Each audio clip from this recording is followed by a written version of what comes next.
సమభయముదారం పుస్తకంచాక్షహారం మణివలయమనోజ్ఞైః పాణిపద్మైర్దధానా స్థితవసనలలామా కుందముక్తాభిరామా వసతు శశినిభాస్యా వాచి వాగ్దేవతానః. ప్రతి ఒక్కడికి తన యొక్క జీవనం పవిత్రంగా జరగాలి, తాను ఇంకా ఉత్తమమైనటువంటి స్థితిని పొందాలి, తన జీవనం వ్యర్థం కాకూడదు. ఈ మానవ జన్మ అనేది చాలా దుర్లభమైనటువంటిది.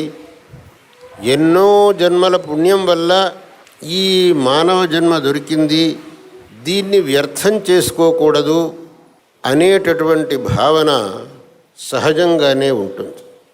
మరి ఈ భావనకు తగినట్లు మనం ఎలా నడుచుకోవాలి, మన జీవనాన్ని ఏ విధంగా తీర్చిదిద్దుకోవాలి, ఏది మనకు శ్రేయస్కరం అనేటటువంటి ప్రశ్నకు మన యొక్క ధర్మగ్రంథాలు అనేకమైనటువంటి విస్తృతమైనటువంటి రీతిలో జవాబులు చెప్పినాయి. ఉపనిషత్తులను చూచిన, భగవంతుడు ఉపదేశించిన భగవద్గీతను చూచిన, ధర్మశాస్త్రములను పరికించిన ఈ ప్రశ్నలకు మనకు జవాబులు దొరుకుతాయి.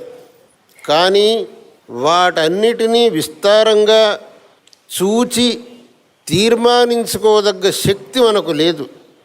ఎవరో మహాత్ములు వేదశాస్త్రములందు పరినిష్ఠితమైన ప్రజ్ఞ కలిగినటువంటి వారు వాటిని చూచి తెలుసుకోగలిగినప్పటికీ సామాన్యులమైన మనకు అంత ప్రజ్ఞ, ఆ విశేషమైనటువంటి శాస్త్రార్థములను చూచి సారభూతమైన విషయాన్ని గ్రహించుకోదగ్గ శక్తి లేదు గనక భగవత్పాద శంకరుల వారు అటువంటి విషయాల్ని అత్యంత సరళమైన రీతిలో అక్కడక్కడ మనకు ఉపదేశించారు. వేదాంతమునందు, శాస్త్రమునందు నిగూఢంగా ఉన్నటువంటి విషయాల్ని, గహనంగా ఉన్న విషయాల్ని సరళంగా మనకు తెలియజెప్పి, ఈ విధంగా మనం ఉంటే మన జన్మ ధన్యమవుతుంది అని సెలవిచ్చారు.